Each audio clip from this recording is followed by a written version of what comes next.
바랍니다. 할렐루야. 이제 하나님 말씀 같이 보겠습니다. 시편 1편 1절부터 3절까지 말씀입니다. 구약성경 책 805쪽입니다.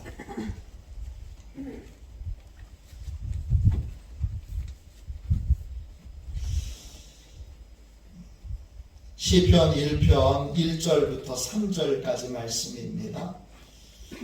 구약성경 책 805쪽입니다. 우리 같은 목소리로 함께 귀한 말씀을 읽겠습니다. 같이 읽습니다. 복 있는 사람은 악인들의 꾀를 따르지 아니하며 죄인들의 길에 서지 아니하며 오만한 자들의 자리에 앉지 아니하고 오직 여호와의 율법을 즐거워하여 그의 율법을 주야로 묵상하는 도다. 그는 시냇가에 심은 나무가 철을 따라 열매를 맺으며 그 잎사귀가 마르지 아니함 같으니 그가 하는 모든 일이 다 형통하리로다. 아멘. 형통의 약속. 형통의 약속. 두 번째 시간입니다. 우리는 그리스도인이지요. 그리스도인은 어떤 사람입니까? 오늘 본문에 보니까 그리스도인은 복 있는 사람입니다. 이때 복은 히브리어로 에세르입니다. 뜻은 하나님의 특별한 은혜가 부어지는 것입니다. 우리 모두에게는 하나님의 은혜가 예비되어 있습니다. 이 은혜는 어떻게 받을 수 있을까요? 예수님을 통해서만 받을 수 있습니다. 그러므로 이 특별한 은혜를 받으려면 예수님에게 심겨진 인생이 되어야 합니다. 그래야 예수님을 통해 이 놀라운 은혜, 특별한 은혜를 공급받을 수 있습니다. 그런 의미에서 우리 그리스도인들은 예수님에게 심겨진 나무입니다. 하나님은 예수님에게 심겨진 나무된 우리에게 형통을 약속하셨습니다. 형통이란 단순하게 모든 게 다 잘 되는 게 아닙니다. 환경이 좋아지는 것이 아니라 형통이란 어떤 상황에도 성장하고 또 발전하는 것을 뜻합니다. 어떠한 장애도 어떤 문제도 능히 극복하고 넘어서는 것, 그것이 형통입니다. 우리 그리스도인이라고 어려운 일이 안 생기는 건 아닙니다. 힘든 일이 없는 것도 아닙니다. 그런데 우리는 형통합니다. 그 형통의 내용이 뭐지요? 그 어려움을 극복합니다. 그 하나님이 주시는 힘으로, 하나님이 주시는 능력으로 어려움을 극복하고 그 어려움을 성장과 성숙의 계기로 삼아서 그 어려움 때문에 더 잘 되고 또 힘든 일 때문에 더 잘 되고 또 아픈 일 때문에 더 잘 되는 삶을 살게 되는 것입니다. 이것이 형통입니다. 우리는 형통이 예비되었다 하는 이 약속이 여러분의 이름을 적어놔야 합니다. 나는 형통을 약속받은 사람이다. 나는 형통을 약속받은 사람이다. 그 형통을 behold, 형통에 대한 약속을 나의 것으로 붙들어야 합니다. 잡아야 합니다. 그렇게 될 때 형통의 놀라운 삶이 우리에게 펼쳐지게 될 줄로 믿습니다. 우리 이렇게 함께 고백해 봅시다. 나에게 하나님의 형통이 예비되어 있습니다. 한 번만 더 해봅시다. 나는 형통이 예비된 사람입니다.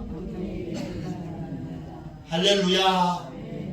꼭 믿으시고 비홀드 붙잡으시기를 주님의 이름으로 축원합니다. 형통이 이루어지려면 형통을 하나님이 이루실 텐데 형통이 이루어지려면 하나님이 하셔야 될 일이 있고 내가 해야 될 일이 있습니다. 형통은 하나님이 주시는데 그 형통이 이루어지려면 내가 해야 될 일이 있습니다. 어떤 일이냐? 제일 먼저 형통의 방해물을 제거해야 됩니다. 형통한 삶을 방해하는 방해물은 크게 세 가지입니다. 첫 번째, 하나님을 두려워하지 않는 사람의 조언. 하나님을 두려워하지 않는 사람의 조언. 너 이렇게 해야 돼. 이거 거절해야 합니다. 또 하나님의 말씀에 어긋나는 해결 방법. 역시 거절해야 합니다. 또 교만한 사람들과 어울리는 삶. 거절해야 합니다. 왜? 교만한 사람과 어울리면 교만이 전염되기 때문입니다. 교만한 사람의 가장 큰 특징은 성실한 사람, 진실한 사람을 조롱하고 놀리고 깔보고 무시하는 것입니다. 그래서 그런 사람들과 어울리면 어떻게 되느냐? 나도 성실하고 진실하게 믿음의 삶을 사는 사람들, 또 진실한 인생을 걸어가는 그 훌륭한 사람들을 깔보고 없인 여기고 무시하는 그러한 것을 전염받게 됩니다. 그러니까 그것을 거절해야 합니다. 이 세 가지의 것, 이것이 내 마음에 들어오고 내 생각에 들어오지 않도록 우리는 마음과 생각을 지켜야 합니다. 그래야 형통의 약속이 내 삶에 이루어질 수 있습니다. 그런데 단순하게 이 세 가지 방해물을 거절하는 것만으로는 온전한 형통의 약속이 이루어지지 않습니다. 형통의 이 방해물들을 완전히 제거하려면 내 마음에, 내 생각에 하나님의 말씀을 가득 채워야 합니다. 그러면 형통의 방해물들을 거절할 수 있는 믿음이 생기고, 거절할 수 있는 힘이 생기고, 거절할 수 있는 용기가 생깁니다. 그러면 어떤 상황에서도 하나님의 말씀을 잘 따를 수 있는 그러한 은혜의 삶을 살 수 있게 됩니다. 대한민국에 이제는 외국인 노동자들이 많이 들어와 있습니다. 이 노동자들에게 복음을 전하는 선교회가 홀리 네이션스 선교회라는 단체가 있습니다. 이 단체를 세운 분은 목사님이 아니라 여러분과 같은 여자 권사님이십니다. 이름이 김상숙 권사님이십니다. 이 김 권사님은 평범한 가정주부입니다. 어느 날 조지 뮬러라고 하는 목사님의 이 전기를 읽다가 조지 뮬러 목사님이 성경을 200번 이상 읽었다는 말에 감동을 받고 도전을 받습니다. 그때가 34살입니다. 그래서 그때부터 나도 성경 100독을 해봐야 되겠다. 그렇게 결심하고 성경 100독에 도전합니다. 2017년 2월에 부민일보 역경의 열매에 이 김권사님의 간증이 소개되었는데 그 간증이 소개될 때에 이분이 141독을 했습니다. 처음 2년 동안은 빠르게 성경을 속독해서 한 해 동안 10번을 읽었습니다. 그 후에는 정독을 했는데 정독을 하면서 주님이 내게 주신 말씀을 큐티노트에 적기 시작했습니다. 그리고 한국어, 영어, 또 말레이시아어로 성경을 계속 읽었습니다. 성경을 읽고 말씀이 이해가 되니까 여러분 성경을 읽는 속도가 빨라졌습니다. 그래서 정독하는데도 한 달에 1독을 할 수 있는 그러한 수준에 이르게 됐습니다. 성경을 읽으면서 많은 말씀이 마음에 새겨졌습니다. 그러자 신기한 일이 벌어졌습니다. 삶에서 이해할 수 없는 일을 만날 때, 당황스러운 일을 만날 때 컴퓨터에 엔터키를 딱 누르는 것처럼 거기에 딱 맞는 말씀이 마음에 딱 떠오릅니다. 정말 다급할 때 주시는 말씀, 앞이 캄캄할 때 주시는 말씀, 위로가 필요할 때 주시는 말씀, 두려울 때 주시는 말씀, 외로울 때 주시는 말씀, 하나님이 어떤 분이신지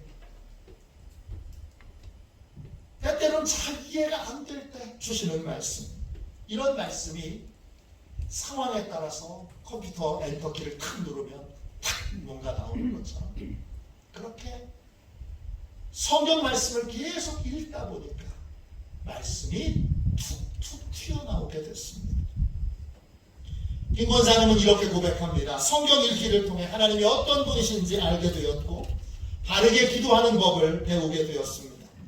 바르게 기도한 모든 기도는 응답을 받았습니다. 은혜와 형통이 이루어지려면, 형통의 약속이 이루어지려면 내 마음과 생각에 하나님의 말씀을 가득 채워야 합니다. 그러면 성령님이 우리 마음에 새겨진 말씀을 통하여 적절하게 우리의 인생을 인도해 가십니다. 그 성령님이 말씀을 통하여 인도해 가시는 삶, 그것이 바로 성경이 얘기하는, 성경이 약속하는 형통의 삶입니다. 그러면 내 마음에, 내 생각에 하나님의 말씀을 가득 채워야 할 텐데 어떻게 해야 할까요? 첫 번째, 하나님 말씀으로 가르침 받기를 즐거워해야 합니다. 오늘 말씀 2절 말씀을 보세요. 시편 1편 2절입니다. 오직 여호와의 율법을 즐거워하여 그의 율법을 주야로 묵상하는 도다. 하나님의 말씀을 내 마음에, 내 생각에 가득 채우려면 하나님의 여호와의 율법을 즐거워해야 합니다. 이때 율법이란 히브리어로 토라입니다. 뜻은 가르침입니다. 율법을 즐거워한다는 건 뭐냐? 그건 하나님의 가르침을 즐거워하는 것입니다. 하나님의 말씀은 우리가 어떤 걸 인생의 목표로 두어야 하는지를 가르쳐줍니다. 또 구체적으로 어떻게 살아야 하는지를 가르쳐줍니다. 이걸 기쁘게 가르침 받는 것, 이게 바로 여러분 주야로 이것이 바로 하나님의 가르침을 즐거워하는 것, 율법을 즐거워하는 것입니다. 내 마음과 내 생각에 하나님의 말씀을 가득 채우려면 하나님 가르침 받기를 즐거워해야 합니다. 즐거워한다, 이 말은 히브리어로 차파츠입니다. 뜻은 간절하게 갈망한다, 열망한다, 이런 뜻입니다. 율법을 즐거워한다는 건 하나님 이것 좀 가르쳐 주세요. 하나님 이것도 좀 가르쳐 주세요. 하나님 제가 좋은 아버지가 되고 싶습니다. 아버지가 되는 법 좀 가르쳐 주세요. 하나님 제가 사업에 성공하고 싶습니다. 하나님 사업에 성공하는 길도 좀 가르쳐 주세요. 하나님 제가 많은 사람 전도하기 원합니다. 전도하는 법 하나님 가르쳐 주세요. 무엇이든지 하나님께 가르침 받기를 즐거워하는 것, 그것이 바로 내 마음에 하나님의 말씀을 가득 채우는 방법입니다. 하나님께 가르침 받으면 형통한 삶을 살게 됩니다. 요한복음 2장에 보면 예수님이 행하신 첫 번째 기적 이야기가 나옵니다. 가나라고 하는 곳에 결혼잔치가 열렸습니다. 그런데 문제가 생겼습니다. 결혼잔치에 필요한 포도주가 떨어졌습니다. 예수님의 어머니 마리아가 그 자리에 있었습니다. 마리아는 예수님께서 능히 해결해 주실 것을 믿고 부탁했습니다. 그런데 예수님이 아직 때가 되지 않았다고 거절하십니다. 이 말은 하나님께서 기적 행하는 것을 허락하시지 않았다는 뜻입니다. 그런데 잠시 후에 예수님께서 기적을 행하십니다. 때가 되지 않았다고 분명히 거절하셨는데 결국 기적을 행하십니다. 뭐가 달라진 거죠? 어떤 변화가 있었던 거죠? 어떤 변화가 있었길래 예수님이 기적을 행하신 것입니까? 예수님을 대하는 종들의 자세가 달라졌습니다. 마리아가 종들에게 이렇게 부탁합니다. 요한복음 2장 5절입니다. 무슨 말씀을 하시든지 그대로 하라. 기적의 시간은 언제 옵니까? 주님의 말씀을 듣는 태도와 자세를 바꿀 때 기적의 시간이 찾아오는 것입니다. 주님께 가르침 받을 준비가 되어 있을 때, 주님 지금 포도주가 떨어졌습니다. 이 어려운 문제를 해결하려면 어떻게 해야 될까요? 주님이 항아리에 물을 채우라고 하세요. 물을 가득 채웠더니 떠서 연회장에게 갖다 주라고 하세요. 그랬더니 어떻게 됐습니까? 물이 극상품 포도주로 바뀌었습니다. 주님께 가르침 받고 주님이 가르치시는 대로 순종했더니 기적이 일어났습니다. 여러분, 주님이 가르침 받는 삶에 여러분 형통의 은혜가 있고 기적이 있습니다. 그렇기 때문에 우리도 주님의 말씀을 가장 채우려면 주님의 말씀으로 가르침 받기를 기뻐해야 합니다. 하나님이 좋은 아빠가 되는 법, 좋은 엄마가 되는 법, 또 인생을 형통하게 사는 법, 가족이 화목하는 법, 또 교회에서 믿음이 자라는 법, 전도 많이 할 수 있는 법, 또 기도 많이 하는 법, 기타 등등 하나님이 무엇이든지 가르쳐 주실 수 있으니까 주님께 가르침 받기를 즐거워하고 기뻐하고 그 가르침 받은 대로 행하여 형통을 누리시는 저와 여러분이 되시기를 주님의 이름으로 축원합니다. 두 번째, 하나님의 말씀을 우리 마음에 가득 채우려면 어떻게 해야 될까요? 하나님 말씀을 묵상하는 시간을 가져야 합니다. 시편 1편 2절을 다시 읽겠습니다. 오직 여호와의 율법을 즐거워하여 그의 율법을 주야로 묵상하는도다. 그랬습니다. 묵상한다는 말은 히브리어로 하가이입니다. 이건 두 가지의 뜻이 있어요. 첫 번째는 이 말씀의 의미를 깊이 생각한다, 이런 뜻이 있어요. 또 하나는 깨달은 것을 다른 사람에게 설명한다, 이런 뜻이 있어요. 우리 마음과 생각에 하나님의 말씀을 가득 채우려면 하나님의 말씀을 주야로 묵상해야 합니다. 하나님의 말씀을 묵상할 때에는 여러분, 밤에 묵상하는 법과 낮에 묵상하는 법이 있습니다. 밤에 묵상하는 법은 홀로 하나님 앞에 나아가 하나님의 말씀의 의미와 뜻을 깨닫기 위하여 quiet time, 조용한 시간을 갖는 것입니다. 그러면 낮에 하는 묵상은 뭘까요? 낮은 많은 사람을 만나는 시간입니다. 내가 깨달은 걸 다른 사람과 나누는 시간입니다. 신기하죠? 이게 묵상입니다. 저도요, 지금 묵상을 하고 있는 겁니다. 제가 골방에서 기도하면서 깨달은 걸 여러분들에게 설명하고 나누면서 저는 새로운 걸 또 깨닫게 됩니다.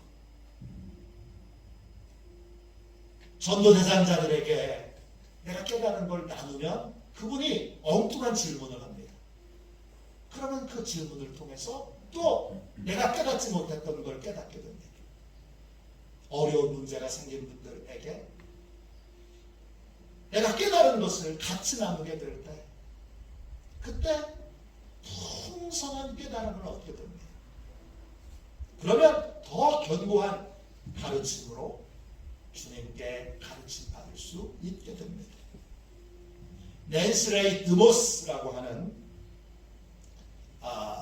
여자 설교자가 있습니다. 부흥의 영이라고 하는 잡지책을 내는 편집자이기도 합니다. 그녀가 쓴 책 가운데 왕의 정원으로라는 책이 있습니다. 이 책에 왕의 정원으로라고 하는 이 책에 이 낸시 레이 드모스의 아버지 이야기가 나옵니다. 그의 아버지 아서 드모스는 미국 사람들이면 누구나 아는 아주 유명한 크리스찬 사업가입니다. 미국에서 가장 큰 보험회사를 경영하는 사람 중에 한 사람이었습니다. 또 미국에서 가장 큰, 지금은 물론 빌 게이츠가 설립한 자선단체가 제일 크지만 빌 게이츠의 자선단체가 설립되기 전까지는 미국에서 가장 큰 자선단체를 운영하는 재단의 이사장이었습니다.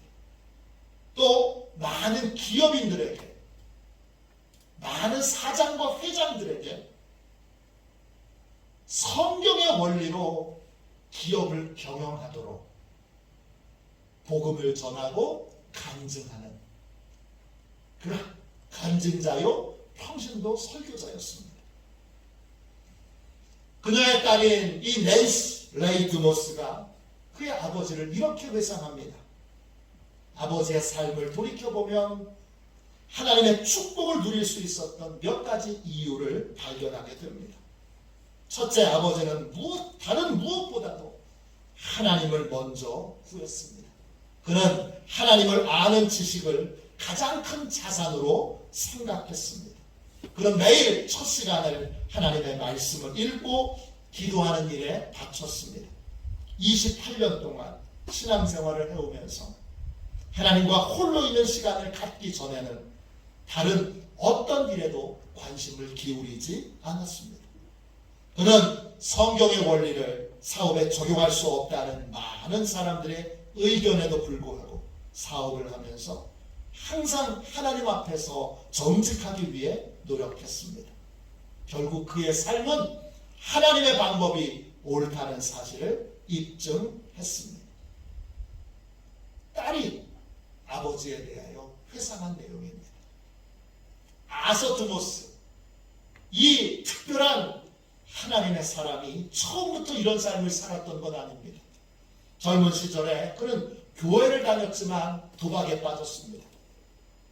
도박에 빠진 사람의 결국을 여러분 다 아시죠? 인생이 엉망진창 됐습니다. 어떤 소망도 없었습니다. 그런 상황에서 그는 다시 복음과 새롭게 만나게 됩니다. 그리고 회심합니다. 회심한 후에는 그는 단 한순간도 과거로 이전의 삶으로 돌아가지 않았습니다. 회심한 이후 그는 세 가지를 하나님께 약속했습니다. 매일 첫 시간을 하나님께 드리겠습니다. 매주 첫째 날인 주일을 하나님께 온전히 드리겠습니다. 하나님께 11조를 따로 떼어 온전하게 드리겠습니다. 이 세 가지를 약속합니다. 그리고 천국에 갈 때까지 이 세 가지를 하루도 빼놓지 않고 한 주도 빼놓지 않고 한 번도 빼놓지 않고 지킵니다. 특별히 하루의 첫 시간을 하나님 앞에 드리는 것으로 하루를 시작합니다. 주일마다 교회에 와서 예배와 봉사로 하루를 온전하게 교회에서 보냅니다. 또 수입의 10%를 항상 먼저 떼서 그래서 하나님께 드립니다. 그러자 하나님이 놀라운 은혜를 베풀어 주셔서 많은 빚을 졌는데 그 빚을 다 청산하게 하십니다. 그리고 사업이 번창하며 또 가족들이 잘 되는 복을 누리게 되었습니다. 즉 형통의 약속이 이루어진 삶을 살게 된 것입니다. 성경에도 하나님의 형통을 누렸던 사람들이 나옵니다. 여러 사람들이 있지만 대표적인 인물은 에스라라고 하는 사람입니다. 에스라는 형통을 누릴 수 있는 조건과 상황에 놓인 사람이 아닙니다. 그는 예수님이 태어나시기 전에 500년 전에 바사라고 하는 왕국에서 살았던 유대인입니다. 그가 바사에 살았던 이유는 유대인들이 바벨론 군대에게 패해서 바벨론의 포로로 끌려갔기 때문입니다. 그는 바벨론에게 끌려가서 바벨론으로 있다가 바벨론이 바사 왕국에게 점령당해서 바사 왕국에서도 사는 그러한 유대인이 된 것입니다. 그는 제사장 가문에서 태어났습니다. 그는 하나님의 특별한 은혜로 바사 왕국에서 왕실 문서를 보관하는 일들을 맡아서 하게 됩니다. 그곳에 성경도 보관되어 있었는데 그는 성경을 쉽게 접할 수 있었기에 그곳에서 누구보다 열심히 성경을 읽고 묵상하고 공부했습니다. 그는 성경을 읽으면서 하나님께 세 가지의 소원을 받습니다. 첫 번째, 유대인들을 데리고 고향 예루살렘으로 돌아가는 것입니다. 두 번째, 예루살렘에 성전을 건축하는 것입니다. 세 번째, 영적 개혁을 이루어 유대인들이 하나님과 새로운 관계를 맺도록 하는 것입니다. 하나님은 에스라에게 주신 이 세 가지의 소원을 충실하고 완전하게 이루십니다. 누구를 통해서요? 에스라를 통해서. 그는 자신이 어떻게 하나님이 주신 세 가지의 소원을 어려운 상황에서 이룰 수 있었는지를 이렇게 고백합니다. 에스라 7장 9절부터 10절입니다. 하나님의 선한 손에 도움을 힘입어 에스라가 여호와의 율법을 연구하여 준행하며 율례와 규례를 이스라엘에게 가르치기로 결심하였었더라. 그가 마음에 품었던 간절한 소원을 이룰 수 있었던 이유는 하나님의 선한 손이 그를 도왔기 때문입니다. 바사 왕에게 유대인들을 데리고 고향으로 돌아가겠습니다 했을 때 하나님이 도우셔서 바사 왕의 허락을 받습니다. 또 이 돌아가는 데 필요한 경비를 왕이 주시면 좋겠습니다. 그렇게 경비를 청구했더니 하나님의 도우심으로 왕이 경비를 넉넉하게 공급해 줍니다. 또 예루살렘에 성전을 짓겠다고 왕에게 말했더니 하나님의 놀라운 도움으로 바사 왕이 적극적으로 지원을 아끼지 않습니다. 그가 백성들을 데리고 5개월 동안을 험한 여행을 거쳐서 안전하게 예루살렘에 도착할 수 있었던 것도 전적인 하나님의 도우심 덕분입니다. 성전 재건의 과업을 이룰 수 있었던 것도 또 신앙개혁을 통해 백성들이 하나님과의 관계를 회복할 수 있었던 것도 역시 전적인 하나님의 도우심 덕분입니다. 이 전적인 하나님의 도우심을 받을 수 있었던 이유는 에스라가 성경을 읽고 묵상하는 삶을 오랫동안 살아왔기 때문입니다. 그는 성경을 쉽게 접할 수 있는 특권을 가졌기에 그 특권을 가볍게 여기지 않고 열심히 성경을 읽고 묵상하고 연구했습니다. 그리고 사람들에게 이해하기 쉽도록 그것을 가르쳤습니다. 그는 밤의 묵상과 낮의 묵상을 충실하게 행했던 사람입니다. 그가 성경을 읽고 묵상하는데 또 연구하는데 그 시간과 에너지를 다 쏟았기에 그는 하나님의 말씀으로 충만한 사람이 되었고 하나님의 말씀으로 인도함 받는 삶이 되었고 그래서 결국 하나님의 은혜로 형통을 누리는 사람이 되었습니다. 우리도 에스라처럼 형통을 약속받은 사람들입니다. 하나님은 우리에게 내가 너를 형통하게 하리라 그렇게 약속하셨습니다. 이 약속이 이루어지기 위해 우리는 형통의 방해물들을 마음에서 제거해야 합니다. 또 형통의 방해물들이 우리 마음에 들어오지 않도록 거절해야 합니다. 형통의 방해물은 세 가지죠. 하나님을 두려워하지 않는 사람의 조언, 하나님의 말씀에 어긋나는 해결 방법, 교만한 사람과 어울리는 삶, 이걸 거절해야 합니다. 이걸 거절하려면 내 마음에 하나님의 말씀이 가득 채워져야 합니다. 내 말씀, 하나님의 말씀이 내 마음에 가득 채워지면 그러면 이 방해거리들이 들어올 공간이 없습니다. 내 마음에 하나님의 말씀을 가득 채우려면 우리는 하나님의 가르침 받는 것을 언제나 즐거워해야 합니다. 또 매일 하나님의 말씀을 읽고 묵상하고 기도하는 시간을 확보해야 합니다. 첫 시간, 새벽 기도, 하루의 첫 시간을 여러분 하나님과 시작하십시오. 다른 것에 시간을 빼앗기지 마시고 하나님 말씀을 읽고 묵상하고 기도하는 것으로 하루를 시작하십시오. 그러면 차곡차곡 하나님의 말씀이 내 마음에 쌓여 나는 하나님의 말씀으로 가득한 사람이 되고 언제나 성령 하나님이 하나님의 말씀으로 모든 것을 가르치시고 모든 것을 인도하시고 모든 것을 지도하시는 복된 삶, 형통의 삶을 살 수 있게 됩니다.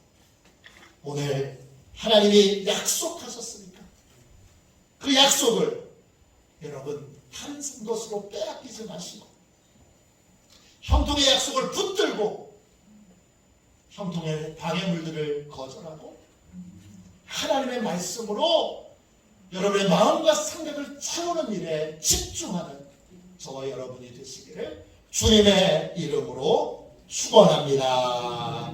우리 찬송가 546장 우리 1절만 2번 반복해서 우리 찬양하고 형통의 약속이 이루어지도록 하나님의 말씀이 내 마음에 내 생각에 가득 채워지도록 우리 함께 통성으로 기도하겠습니다.